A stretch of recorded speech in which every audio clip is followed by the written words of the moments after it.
Semester was Raymond back there at the soundboard. He's like going, I know I've got him turned on. Yeah, but I muted myself.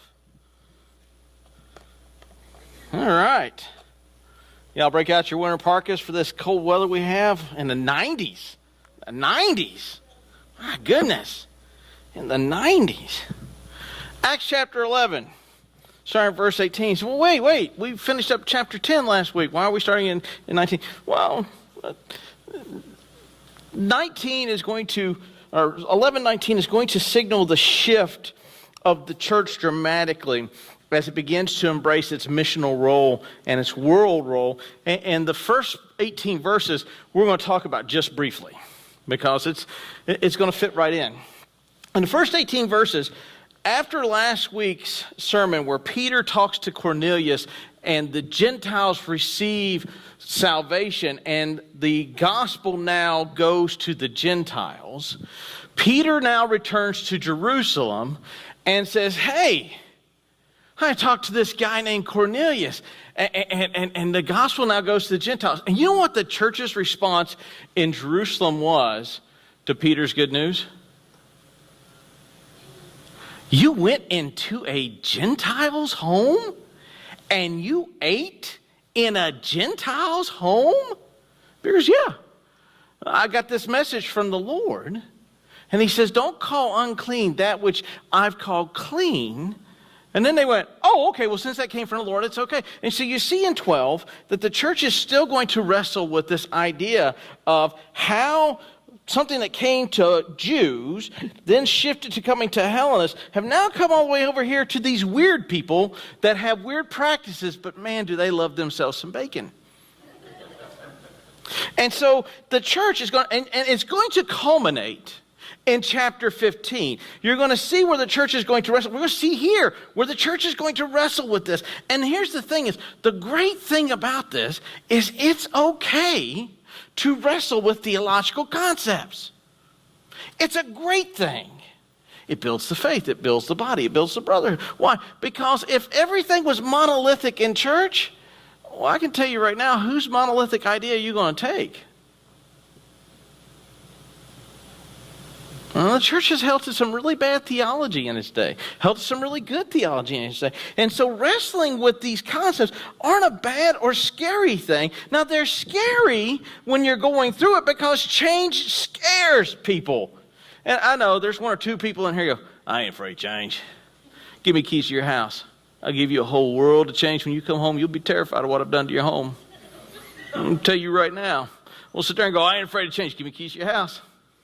I'll change that world for you real quick. You'll come home and go, not what I had in mind at all. Not what I had planned. That soldier did that to me one day. Oh, sir, I'm not. Give me keys you chew. Why? Because I give you a world of change. He goes, oh, well, I don't mean there. Well, then you are afraid of change. Change is a scary thing. I don't like change. I mean, I like things the way they are. When Steph wants me to move furniture around, I go, things are perfect the way they are, baby. Don't go changing things. She has changed classrooms now 3 years in a row. I'm hoping this will be the last bit of change because I'm tired of being the change agent, you know. Because while she does all the stuff, guess who the heavy lift of this component is? And they use the word heavy, not because it's heavy stuff, it's because... So the church moves to Antioch. You go, why is this such a big deal? We're going to talk about why this is a big deal and the uniqueness about it. So let's begin. I changed my iPad, but not on the wall. How clever. Oh, and the monitors. Okay. Now, those who were scattered because of the persecution that arose over Stephen traveled as far as Phoenicia, Cyprus, and Antioch, speaking the word to no one except the Jews. Now, go all the way back. This goes back to chapter 6, 7, and 8. That the persecution arises in Jerusalem and the church has to move out. And it's the Hellenized Jews that go out. And what begins as something horrific, it actually kicks off with the stoning death of Stephen. Right after something good for the church happens, 7 men are picked to help deal with the widows and orphans. And immediately after that, one of those men is arrested and stoned to death for his faith. And out of that what would appear to be a dark time, you then begin to see in 7, 8, 9, 10, 11 that the gospel scatters to the Greek Jewish world and to the Greek world. And so out of something great, out of a great tragedy, you have this good effect that is coming in, so much so that now it's spreading to Cyprus, which is an island in the Med. If you've not been there, you ought to go. And to Antioch. We'll talk more about Antioch. But here's the thing where they still struggle. Who is the message for right now? The Jews. The Jews. The church is still over here with the Jew, the Hellenized Jew, maybe the Samaritan if they're there, but these weird people over here that like bacon and catfish. And I'm all for bacon wrapped catfish. I thought about it last Sunday. I mentioned it to you. Bacon wrapped with a jalapeno.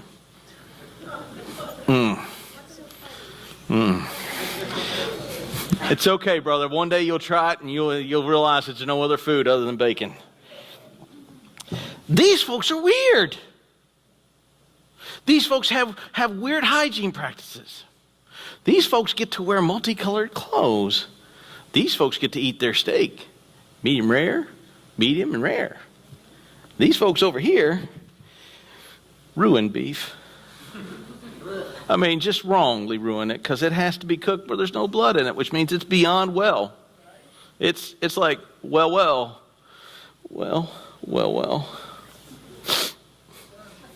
It's, it's just, you don't want to go to a Jewish steak restaurant. I'm just telling you right now. You're only going to get one kind of steak. These guys over here, medium well, a little bit of blood in it. What is it, Pittsburgh style, black and blue? So they're weird. And so they continue to do what they're comfortable doing. There's a great example in our daily life. I went to the range this week, to the gun range this week, and I went shooting. And I haven't shot in a while, and I had gotten out of comfort with shooting. And as I was shooting, all of my bullets, I was aiming center mass. So I was aiming at the center of the target, which would be about right here. And all my bullets were all right here, but they were in a nice pattern. I mean, it was a great pattern, but they were not where I was aiming, which is a little disconcerting. And before I go and move a sight, I went through about 3 or 4 firearms, and the same thing. Okay, well, now I know it's not a sight. There's something going on with what I'm doing. So I asked the RSO, that's range safety officer, and I said, hey, watch what I'm doing and see what I'm doing wrong. And what I was doing is in my grip, I was putting a little bit of pressure over gripping on my firearms. And unbeknownst to me, while I am aiming at the center, guess where my bullets are going? They're going right here. Now, it's still effective. I mean, the bullets went down range. They hit the target, which means if I was aiming at a human-sized target, I still hit the guy. But I wasn't hitting the mark I was aiming at. And this goes back to the conversation last week. Peter was communicating the gospel, but he wasn't fully hitting the mark. A lot of times we get comfortable into things, and so what we do is we hold on to some things so tight, though. What happens is we are hitting the mark, but we're not hitting true to the mark. And so while the gospel goes out, it goes out incorrectly. While the bullets left the end of my gun, they were not hitting where I wanted them to go. And what happens is we think that we're doing a good thing, but here's the thing. The gospel is not to go only to the Jews. Remember the Great Commission. To whom was the gospel to go to? All the world. And the Jewish church is struggling with this because they are a change apparatus that is resisting change. But you will see that every time they embrace the change, guess what happens to the church? It grows. It grows, and it grows well. And so they started preaching to only the Jews. But there were some of them who, on coming from Antioch, spoke to the Hellenists, preaching the Lord Jesus, and the hand of the Lord was with them. I think I'm missing a slide somewhere. Yep, we'll push on instead of it. There were some who were coming from, spoke only to the Hellenists. You say, wait a second. You've been using this word Hellenist for a while, and that's supposedly the Hellenized Jews. Well, remember our discussion, if you were here. If not, I'll help you out.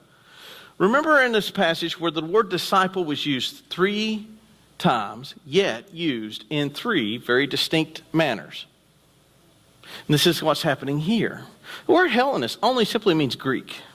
And when they are talking to the Jews only, they make a distinction between Jew and Hellenized Jews. But here, they are referring to the Greeks, the Gentiles. There were some that came from Antioch and some from other places that began to witness not just to the Jews, but to the Gentiles, to those weird people with weird habits and dressed weird and ate bacon.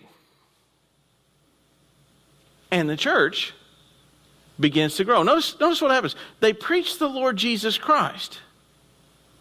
Now, a lot of times when we present Jesus Christ, we present him to the world that is unsaved through what we call a plan of salvation. And a plan of salvation is a great thing. It's a great tool. But a lot of times we use that solely as the main agency to change a person. Or what we do is we come to them and we try to argue them into the kingdom. This is where apologetics really gets a bad reputation because that's really polemic. And we try to, what we do is we engage them and try to argue and defeat their view as to why they should be a Christian and why they shouldn't be. And we think that at the end of the day, if we crush their arguments, they're just going to go, well, hey, thanks for crushing my argument. I think I'll become a Christian. No, I've never seen that really effectively work, barring the work of the Holy Spirit. And so what they're doing is they're preaching Jesus Christ to these Greeks. And what is the message that has been consistent in Acts? There is a man who came, we saw this last week, who was sent by God, born of a virgin, baptized by John the Baptist, performed miracles and signs and wonders, was crucified by the Jews, buried in a grave, rose again. And we are eyewitnesses to that. Well, that's what they used as the gospel presentation. And even to the Greeks, you have this large number that are coming to the Lord. See, in the first century, the church is fairly new and are engaging into a culture that is extremely relativistic and secular. In our day and age, while Christianity is not new to our culture is one of the first times the church of many of you, matter of fact, if you're over the age of 40, this is the first time for any of you to engage a culture that is highly secular, highly relativistic, and highly anti-church. Up until then, the culture was dominated by Christianity. Go to any town. How many churches do you find? You find a ton of churches. In town of Colleen, how many churches will you find? You couldn't sling a dead cat on the street without hitting a church. Why? Because they're everywhere. We dominated the culture. Now in the current landscape, churches are going down the road of the slow demise of death. Why? Because you're in a culture that, first of all, is very relativistic. You're reaching out to a group over here they're weird from your standpoint. From their standpoint, you're weird. So let's get the weirdness aspect out of the way. And so what happens is we look at them and we use our lenses and we go, okay, if you're going to come, and this is going to happen here in Antioch, if you're going to come and be a part of us, you've got to leave what makes you you and you've got to assimilate to us. But that's not what's happening in Antioch. In Antioch, what they're doing is they're leaving the things that trip behind, not the sound doctrine of what's being preached, but they're leaving all the other stuff, and they are assimilating the Gentiles into that church in order to grow. I read several articles this week from folks lamenting over the current Southern Baptist Convention votes, and wherever you fall on that, that's fine, but they were lamenting that the Southern Baptist Convention is just over. It's ruined. It's not going to be around anymore. Folks, let me help you out. If the death of Stephen and the persecution of the church in the first century didn't kill it, some guy getting elected president of the Southern Baptist or not getting elected president of the Southern Baptist is not going to be the end of Christ's church.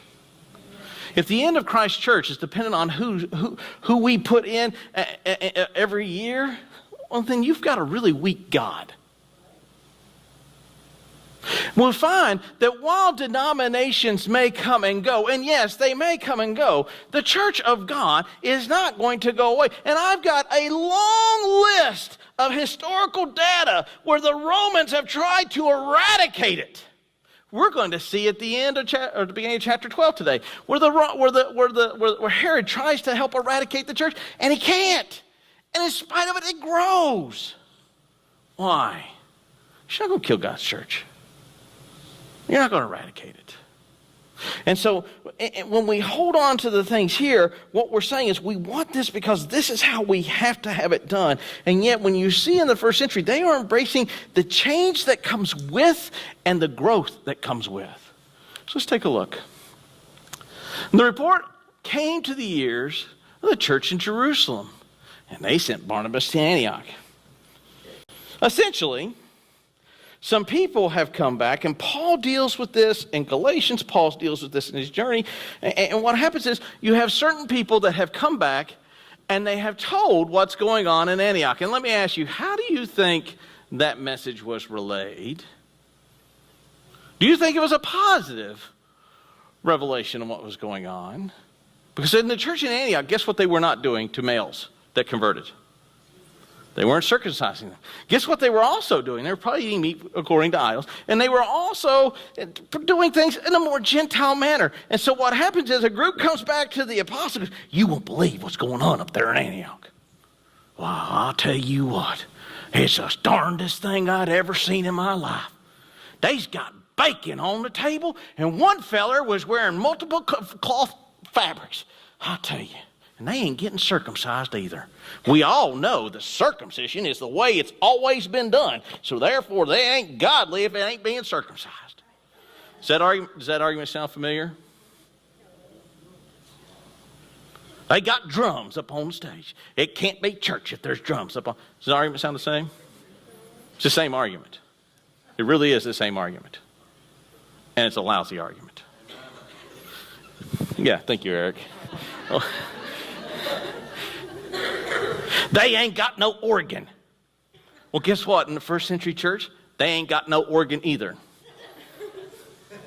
But wait, here's a little side. We're going to chase a little rabbit for a second. I've been to the catacombs in Rome. I've seen where priests live. And they live in a place where there's skulls and bones and all these things. And they carve out a path behind the skulls and bones. And that's where he lived. And he lived underground for a long period of time. I couldn't do that. It's like putting me on a very small island. While I would enjoy the solace, after a while I'd go nuts because I've walked the distance and that's it. I couldn't live underground. But yet that's how the early church, if you want to do things the way the church has always done things, we better get ready for some Gregorian chants. Can you work me up some of that? Okay. See, the church, when it hits moments of crisis, is faced with the option to adapt or die. And amazingly, it adapts.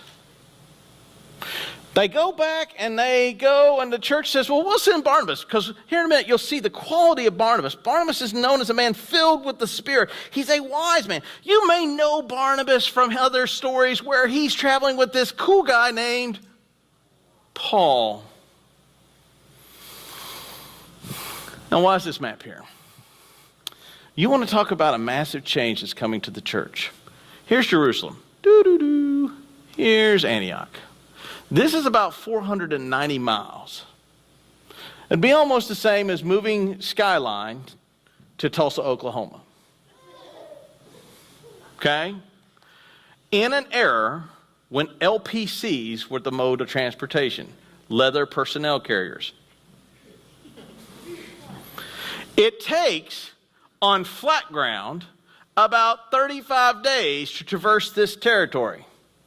Have you seen a map of the Middle East? This ain't flat. So more like a month and a half of travel. You want to talk about a massive change that is coming to the church. The church in Jerusalem, where the core used to be, is actually going to, by chapter 15, stop being the center of Christendom in the world. It's going to stop being the central place for the church. You want to care to guess which city it is? The one with the weird people. As a matter of fact, if you look at church history, Antioch is the third largest city in the Roman Empire. Guess what? The church is going to anchor in three large cities. You want to care to guess what they are? The largest city in the Roman Empire is Rome. The second largest city in the Roman Empire is Alexandria, Egypt. And the third largest city is Antioch. And the church is going to move into those three cities. And those three cities shape your theology, whether you realize it or not. So most of the theology you believe come out of a fight between Antioch and Alexandria, with Rome playing the arbiter. God, in his infinite wisdom, begins to move the church from here to here for another reason. These events that are happening right now are occurring about 39, 40 AD. In 30 more years, the Jews are going to revolt, and Titus is going to return with multiple legions, and he is going to crush Jerusalem. He is going to level the city. If the church's base of operation is here, whereas up here, the chances of the church surviving that is going to be very small. Secondly, Jerusalem is a landlocked city, no ports. Antioch, however, isn't. The gospel can travel easily out here. Do you see the providential hand of God, that even in the persecution that leads to the church to go to Antioch, because it's persecution that forces them out, that even in the midst of that persecution, God has a beautifully divine plan where that city is going to become one of the premier centers for Christian thought. You apply this in your life. You got some hard things going on. Great. Those hard things are there to help you to realize that God's got a plan that he's moving you towards. The scary thing about change is that it's scary. But the harder you hold on to it, the more you miss the mark. When the church embraces change, and this is a lot of change. That's 490 miles on foot. You talk about changing zip codes. And so the church begins to move to Antioch because the Gentiles there begin to catch on fire. And yet the response back to the church in Jerusalem is, y'all got to come up here and see this mess. I tell you what, I thought I saw some snake handlers. I tell you, they's in there dancing. And it's not that bad, but you know, that's usually how the message. So he came, this would be Barnabas, and notice what Barnabas saw. Saw the grace of God. He saw the grace of God, and he was glad. He was glad. You know why he was glad? Because the gospel is going into the known world, and people who would be considered others are now brought into the kingdom of God, and the message of Christianity is going out into the world from there. And in the midst of the persecution that led them there, the church is thriving and growing there. And so in the midst of all this bad, here's this great thing that's happening. And he exhorted them to remain faithful to the Lord with steadfast purpose, to hold on to sound teaching and the teaching of the Lord. He did not encourage them all to become circumcised. Matter of fact, in chapter 15, they're going to discuss this. And guess what the answer will be? Well, I can tell you right now, all of us guys know what the answer is.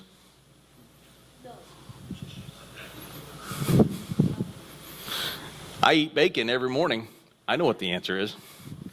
I love me some catfish. I know what the answer is. He doesn't encourage them to, well, you need to go and hold on to the traditions of the Jews. Nope. See, here's the thing about the church transitioning in culture. A lot of times we try to play the anti-culture, and that everything that the church does is always holy and sacred. There are things we do out of convenience. There are things we do out of rote memory. There are things we do simply because we've always done it that way. But hymns, in the grand scheme of the church's existence, are a relatively new concept. The individual communion cup and wafer, 1910. That's when it became common. Up until then, it was a single cup and a single loaf of bread. As historically it has been done. The Bible in the hands of every believer, 1500s. In my office wall, a friend of mine that passed away about a year ago, a dear friend, he had a leaf from what's known as a bishop's Bible. It predates the King James from 1572. When he died, his wife gave it to me, and I've placed it in my office. And the thing is almost 500 years old. And guess what? You know how many people had a bishop's Bible in their home in 1572? None. None. It was at the church, because to print one was extremely rare and hard. See, we've grown up in a world where we have had things happen this way, but what happens now is we are missing the mark in reaching our culture, because now if you look at the data concerning millennials and Generation Z, we are not drawing them. And you know why we're not drawing them? Because we're still trying to hold on to these things here, just like the Jewish church was doing in Jerusalem, and we are missing the mark. We are communicating a gospel message, but we're missing the mark. Just like when I shoot my gun, if I overgrip, I'm going to put beautiful patterns over here, but I'm going to miss center mass. He encourages them to stay fast to the purpose and remain faithful to the Lord, to the teaching of the text. And that is the one thing that the church should maintain rigid and structured about. But everything else, folks, is something that is cultural that comes in. You just think that Paul had pipe organs in the catacombs? I don't like a good sounding organ. But you think that he had a pipe organ then? Well, I know he didn't have a praise band, that's for sure. But the church has embraced those changes, and in so embracing those changes, guess what is the end result of that? A great many people were added to the Lord. Luther, wanting to help an illiterate populace understand theology, do you know what Luther did with his hymns? Help us, young bearded charmer. He took the bar tunes that you would sing in the pub while you were getting tanked and put theological messages to them. What's one of his hymns? How firm a foundation? No. A mighty fortress. A mighty... I'm not going to sing it. You now know the tune, right? That tune was a bar pub song.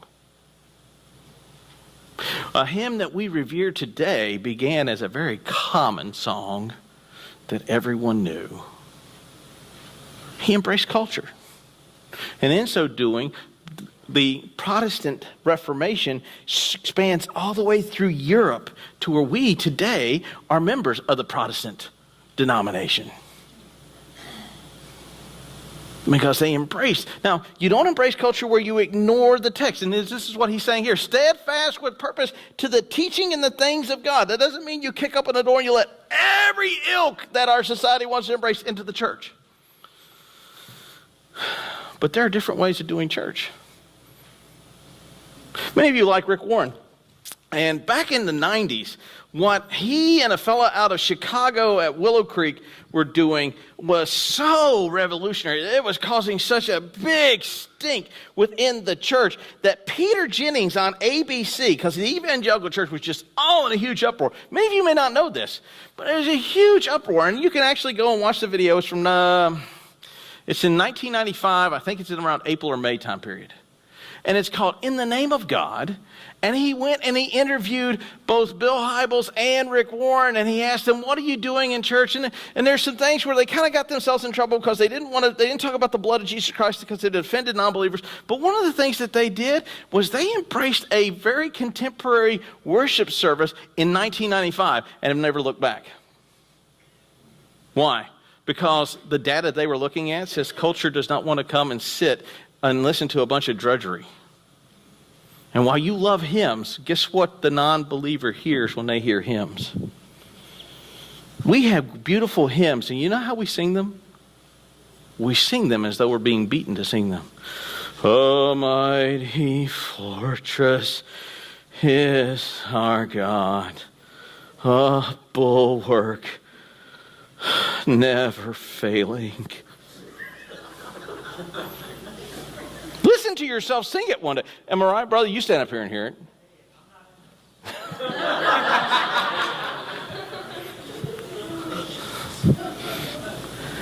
Listen to yourself sing that song one time. It should actually have a peppy tempo. A mighty fortress is our God, a bulwark never failing. Do we sing it that way? No. No. And so what he did was they embraced a very new style. And at that time, it was revolutionary. And man, it was causing a huge stink in evangelical circles. I was a young boy and just started Bible college. And man, was that a huge stink in Bible college. And I was over here in that can't be like that. That's weird and awkward, and you don't do that in church. What happened to our mighty fortress, you pagans? I was here. I was here. And I was here until 2009, 10, when I got sent to Italy. And instead of putting me into the traditional service, which I really was angry about, they put me down at the 6:30 contemporary service. And it was weird. But I got to dress in Hawaiian shirts, so that kind of made it a little okay. But I watched the power of a contemporary service draw young soldiers who in Italy would rather be drinking right before the next morning of PT, and they attended church. And I was glad because a great number of people were added to the Lord. So that should be our response. Not that it's weird and we can't do it. See, when we do that, what happens is we strangle the church. We cut it off. And the church doesn't grow that way. The church is going to cease. The Jerusalem church is going to become an afterthought very soon. 3 chapters later, it will become an afterthought. Because it would not embrace change. Antioch is not. So Barnabas went to Tarsus and took Saul, who is also known as. And they came, and he brought to Antioch, and for how long? A whole year. He met with whom? You know what you would call that today? Starts with a D, has an I, has an S. Huh? Discipleship. He is doing discipleship for a whole year. He is meeting with the church and taught a great many of people. He and Barnabas are there discipling the church, which is the command of the Great Commission, is to go and make disciples. Thank you, 1800s Fenian movement, where we shifted and said, go and make converts. Something the text never tells us to do. Why? Because conversion is of the Lord. God adds numbers to the church daily. Discipleship is what we're called to do. Now, the byproduct and the end goal of conversion is discipleship. He taught them for a year. Why? Because then those disciples is where they were first called Christians. I was a machinist for about 10 years of my life. When I joined the machine shop I was working at, I was the low man on the totem pole. And there was a gentleman in there, and he was a master at all the manual machines, and he trained me how to get very good at the manual lathe. And I'm a lathe man by profession. I can do the others. And you say, well, what is that? Don't worry, it's not that big a deal. Helps me tell the story, probably not helping you. He taught me the lathe, he taught me the grinder, he taught me the milling machine and the milling center and all the things with it. And I got to be pretty good with that. And then I went to school and I began to learn the computerized sides of all those machines. And guess what happened about year 5? Do you know who ended up working for me? The man who trained me. And you know why he ended up working for me? Well, that new computer thing, that's just we're eventually going to go back to these things. No. A part that would take him 2 weeks to make, I could make in 3 hours. The speed of my machine and the ability of that machine to move at a rapid rate demolished his ability to have a stranglehold on the things he did. He did not want to embrace the technology of the time, and he got left behind, and he ended up working for me because he would not embrace change. If he wanted to keep his job, he eventually had to come and be my understudy, and I had to train him on how to run things. And now he's able to do all of that, but he had to embrace the change in order for that to occur. It's amazing. It really does amaze me how we embrace change in just about every single aspect of our life except for in the church. Because I guarantee you, nobody is driving a car from the 1900s that have a boiler steam engine.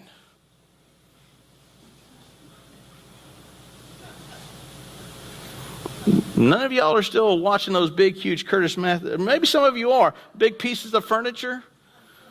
My dad, we had one in the garage sale. My dad said, I bet you couldn't sell it. And I sold it for $20. It worked. I got it sold. I guarantee you some of us, somebody might. But remember those big, huge pieces of furniture that were stereo systems? That you lifted the lid, and right here was an 8-track, and here was a turntable, and there was a little... How many of y'all ever had one? Don't be ashamed. I had one. Well, my parents had one. My brother and I helped move it, so we considered it ours. How many of y'all had an 8-track tape? I had one. I had a 1977 Toyota pickup truck with 4 bolts sheared off in the engine, sounded like a tank coming down the road, and guess what my stereo was? An 8-track player. That was in 1986. Not a lot of 8-tracks laying around in 1986. Because why? Well, we embrace change. We just don't embrace change in the areas where change is necessary for the church to develop and grow. And yet that's what's happening here. This is where they're first called Christians. Here's the thing, folks. That's not a compliment. And that was a slur. And the reason why they started calling them Christians there is because they were out in the community and they behaved differently and they acted differently and they talked differently and they proclaimed the gospel of Jesus Christ to everyone they ran into. Here I've been talking about inviting your one to church. They would have invited 10 to church. This is why they get this moniker. Oh, sorry, wrong button. This is why they get this moniker Christians. Your little Christ, go away. Today we embrace it as a badge of honor. Not realizing that when it was first used, it was used as a derogatory statement because they were so out in their community after being trained so well by Paul and Barnabas that they were on fire for Jesus Christ and took a gospel message of salvation through Christ alone to a world that believes in multiple gods and had gods for everything and had really no hope because it had really embraced nothing. Nihilism was its end goal. Guess what, folks? Your culture today has embraced nihilism. You know why kids go into schools and kill one another? Because they don't have hope. That's a very basic tenet of nihilism. You know why suicides are occurring at a great rate as they are today? That is a tenet of nihilism. And we have embraced that as a culture. And the church's answer to that is, you're weird. No, folks. The church's answer to that is, there is hope in Jesus Christ. And while our tactics change in reaching that group, the core message doesn't change. Because that's what's going to deliver this culture from the grip of the prince of this earth.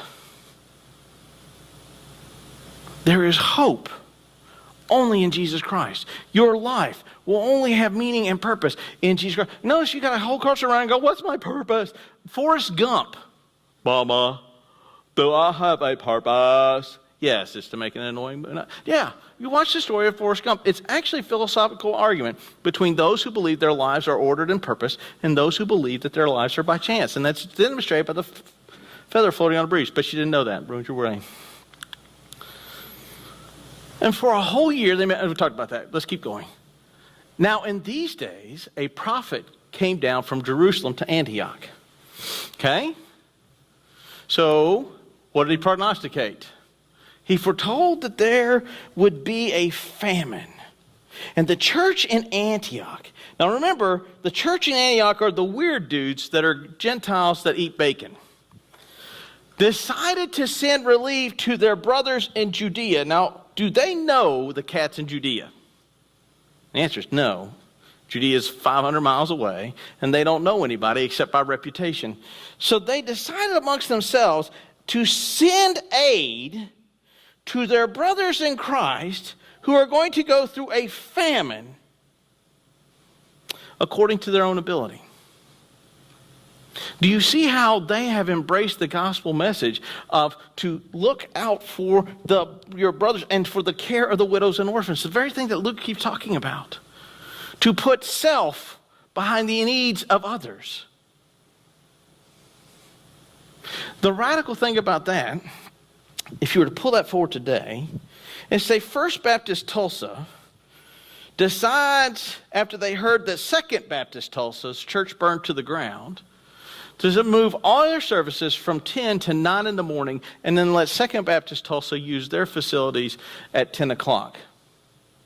And then First Baptist Tulsa says, not only are we going to do that, but we're also going to help fund the rebuild of your church. I don't know of that occurring any time in my lifetime, anywhere that I'm aware of. I'm sure it happens, but it's the scarcity.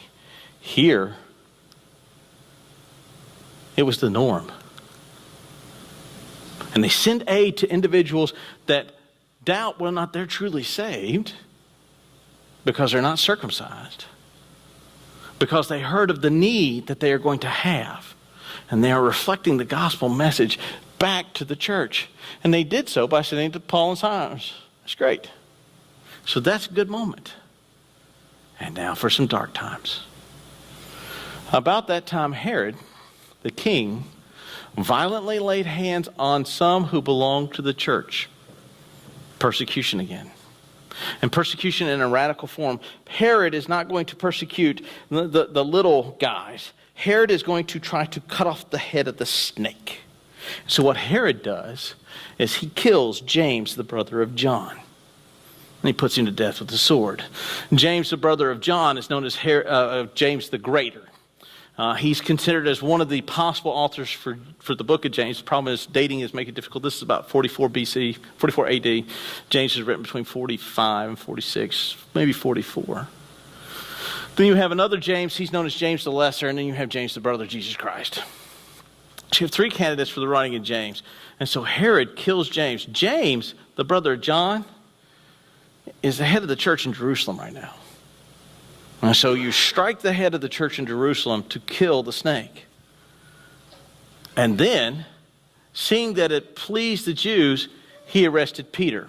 Your top two candidates so far for who was going to run the church would be James, killed him. The next guy in line would be, and so he arrests him. And guess what he plans to do with Peter? Plans to kill Peter. And even in the midst of this, we are going to see that the church is going to take this in a very radical approach. Instead of saying, oh, this is the end. They've killed James. They've arrested Peter. This is the end. No. Notice what happens. The church earnestly prays for him, or prayers for him, were made to church for God. They begin to pray for the release of Peter. And we're going to end it here. And look at this.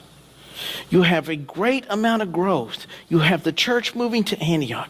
You see great times for the Lord within the church. You see all this, and then just about the time when things are going well, you see where the natural response of the world is we're going to try to eradicate the church, and we are going to kill its leader, James. He's dead. We're going to arrest the next great leader, Peter. Guess what? I hate to ruin this for you. Peter doesn't die in 44. Peter dies in 68, 69 AD. I've stood on the spot where Peter died. It's right inside the Vatican City. It's where the circus used to be. He didn't die for another 20-something years. And as hard as the world tries to eradicate the church, as hard as the world tries, as hard as we resist the development of growing in the church, we cannot stop the efforts of a sovereign God who is going to accomplish his task, even if it means the leadership of the church has been struck down. The fear that the church will die if we don't do things a certain way is a non-fear. And the fear that the church will collapse because some person is elected president of the SBC, or some person's elected here, or there's persecution by governmental authorities, or one state has passed a law saying you can't profess Christianity. That fear is an irrelevant fear. We're studying Daniel. Daniel, Shadrach, Meshach, and Abednego were not concerned with the irrelevant fears of society and the demands that they worship only the people in that society. And God was faithful with them. And God is going to be faithful with the church. And God is going to demonstrate his faithfulness to the church as it continues to embrace its ministry. And we will see this next week as we begin to move into the understanding of his work with Peter. And then we're going to see it as Paul and Barnabas and Paul and Silas and Paul and others take the gospel into Asia.